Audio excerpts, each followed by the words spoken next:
షేక్ హసీనాకు మరణశిక్ష విధించడంపై భారత్ స్పందించింది.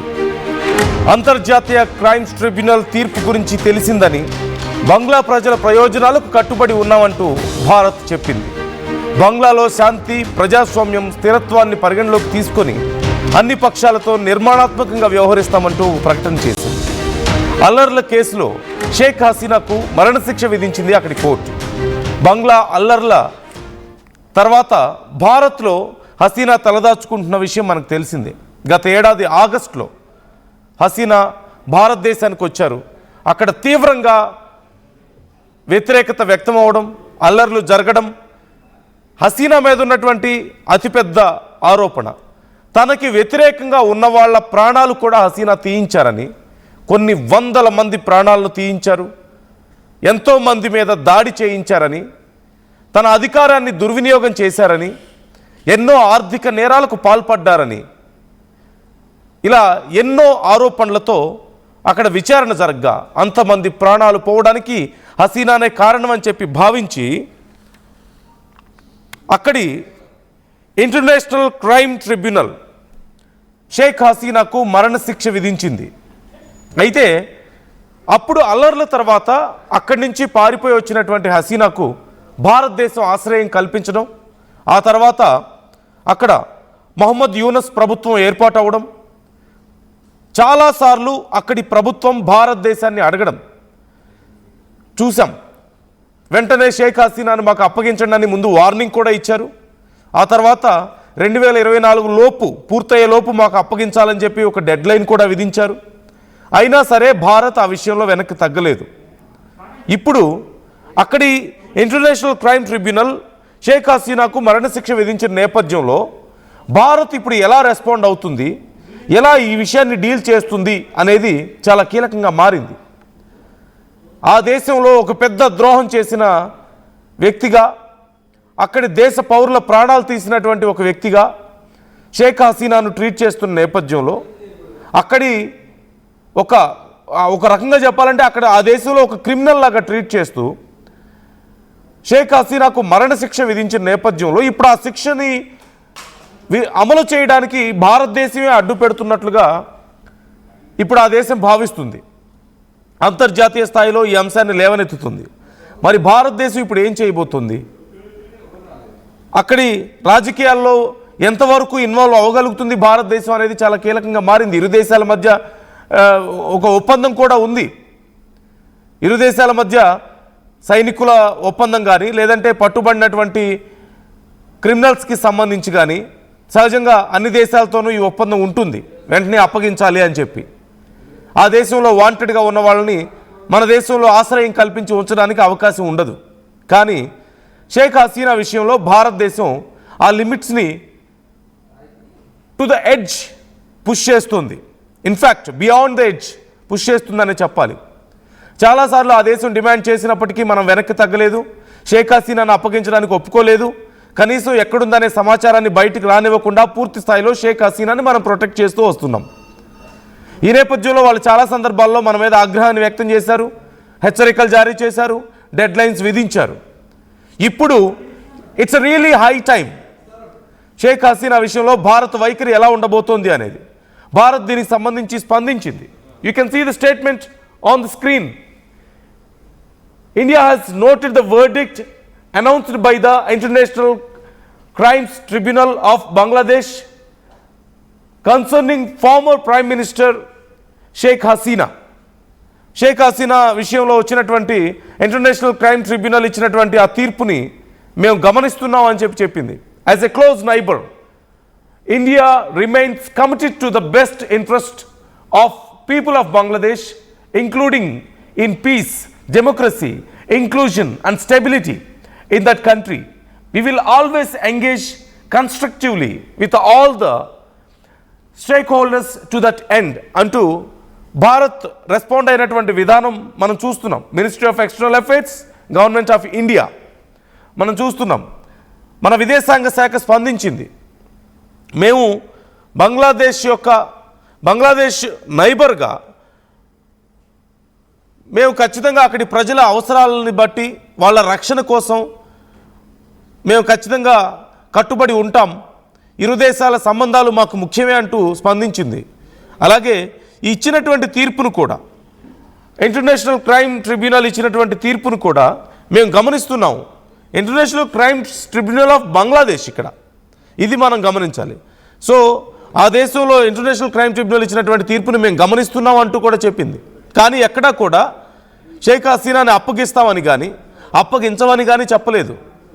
మీ దేశంతో మాకు రిలేషన్షిప్స్ చాలా ఇంపార్టెంట్ అని చెప్తూనే ఈ విషయాన్ని చాలా ఈజీగా దాటవేసింది భారత్. అంటే ఖచ్చితంగా ఈ విషయంలో అప్పగించేది లేదు అన్నట్లుగానే మన వైఖరి ఇప్పటికైతే ఉంది. అప్పగిస్తామని చెప్పలేదు, అప్పగించమని చెప్పలేదు.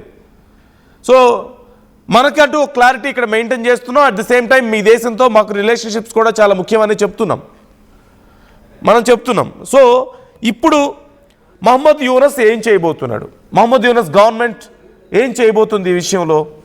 ఇప్పటికే భారతదేశానికి వ్యతిరేకంగా పాకిస్తాన్తో దగ్గరవుతూ చైనాతో సంబంధాలు పెంచుకుంటూ భారతదేశ వైఖరిని భారతదేశ వ్యతిరేక వైఖరిని అవలంబిస్తున్నటువంటి మహమ్మద్ యూనస్ గవర్నమెంట్ ఇప్పుడు ఏం చేయబోతోంది? భారతదేశం మీద అవకాశం దొరికినప్పుడు అలా విషం కక్కుతూ భారతదేశం మీద కుట్రలు జరగడానికి తమ వంతు సాయాన్ని చేస్తున్నటువంటి బంగ్లాదేశ్లోని మహమ్మద్ యూనస్ గవర్నమెంట్ ఇప్పుడు ఏం చేయబోతోంది? ఇంకా సీరియస్గా రియాక్ట్ అవుతారా? ఇంకా వార్నింగ్ ఇస్తారా? లేకపోతే పాకిస్తాన్ లాంటి పనికిమాలిన దేశాల సపోర్ట్ తీసుకొని ఈ విషయం మీద వాళ్ళ రెస్పాన్స్ కూడా తీసుకుంటారా? ఏం చేయబోతున్నారు? ఆ దేశంలో షేక్ హసీనాను ఒక క్రిమినల్గా ట్రీట్ చేస్తున్నారు. ఒక మాజీ ప్రధానికి అక్కడ ఉరిశిక్ష వేస్తున్నారు, అమలు చేయబోతున్నారు ఆ మహిళకి. సో అలాంటి ఒక మహిళకి భారతదేశం ఇక్కడ రక్షణ కల్పించింది. కానీ అప్పుడున్నటువంటి రాజకీయ పరిస్థితులు వేరు. ఒక క్రిమినల్కి డైరెక్ట్గా భారతదేశం ఎప్పుడు ఇలాంటి రక్షణ కల్పించదు. పాకిస్తాన్ లాంటి, బంగ్లాదేశ్ లాంటి కొన్ని పనికిమాలిన దేశాలు చేసినట్లుగా మనం చెయ్యం. కానీ ఒకసారి ఒక అతిథికి మనం ఆశ్రయం ఇచ్చిన తర్వాత అతిథి దేవో భవ అనేటువంటి ఆ సూక్తికి మనం కట్టుబడి ఉంటాం. ఖచ్చితంగా ఆ స్టేట్మెంట్కి మనం కట్టుబడి ఉంటాం. అట్ ది సేమ్ టైం వాళ్ళు దుర్మార్గులైతే మనం కాపాడాల్సిన అవసరం లేదు. అప్పుడున్నటువంటి రాజకీయ పరిస్థితులు మాత్రమే, అప్పుడున్నటువంటి రాజకీయ పరిస్థితులు, ఒక రాజకీయ పరంగా జరిగినటువంటి ఒక ఇన్సిడెంట్లో ఎన్నో కోణాలు ఉంటాయి. అందులోనూ అక్కడున్నటువంటి మహమ్మద్ యూనస్ గవర్నమెంట్ చాలా దారుణమైనటువంటి పనులు ఎన్నో చేస్తుంది. పనికి మాలిన దేశాలతో ఫ్రెండ్షిప్ చేస్తుంది. For example they are getting closer to the Pakistan, the worst country in the world, the terrorist country in the world. అలాంటి దేశానికి వాళ్ళు క్లోజ్ అవుతూ మన దేశం మీద కొన్ని ఉగ్రవాద దాడులు జరగడానికి, లేదంటే మన దేశంలోకి కొంతమంది ఉగ్రవాదులు చొరబడ్డానికి వాళ్ళు హెల్ప్ చేస్తున్నారు. వాళ్ళు పాకిస్తాన్ లాంటి ఉగ్రవాదులకి, అక్కడ ఉండేటువంటి ఉగ్రవాదులకు ట్రైనింగ్ ఇవ్వడానికి వాళ్ళు హెల్ప్ చేస్తున్నారు. సో అలాంటి దేశాల విషయంలో మనం ఎలా వ్యవహరించాలో మనకు తెలుసు. Our governments can deal it. We have a proper clarity in this topic. So మనం ఏం కంగారు పడాల్సిన అవసరం లేదు ఈ విషయంలో. మన ప్రభుత్వానికి క్లారిటీ ఉంది.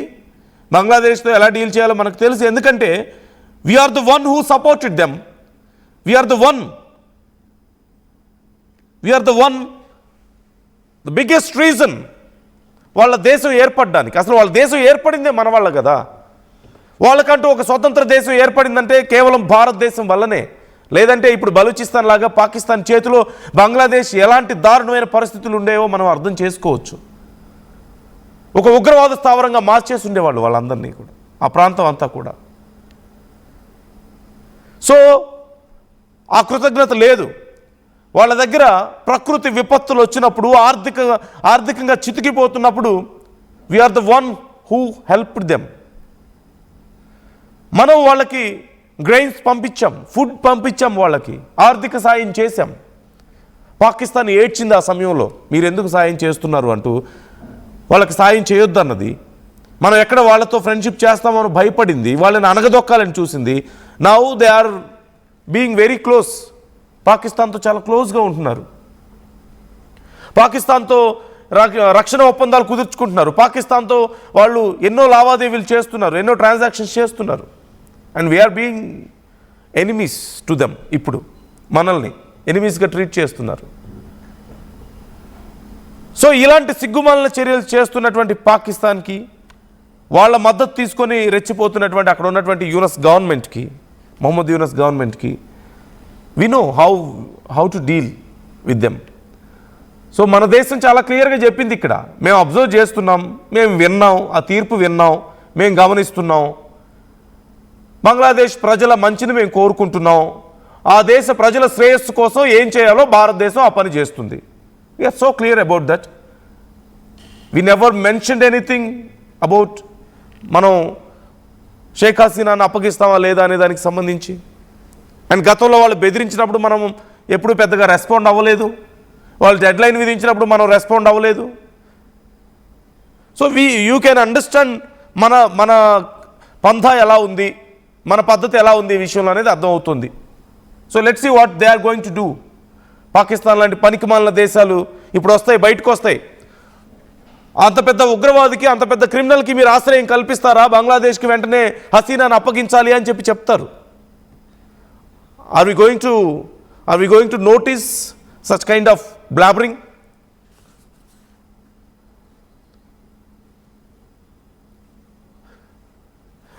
సో మీ అభిప్రాయాలను కామెంట్ చేసే ప్రయత్నం చేయండి. షేక్ హసీనా విషయంలో భారత్ వైఖరిని మీరు ఎలా అర్థం చేసుకుంటున్నారు? ఎలా వ్యవహరించాల్సిన అవసరం ఉంది ఈ విషయంలో? కామెంట్ చేసే ప్రయత్నం చేయండి.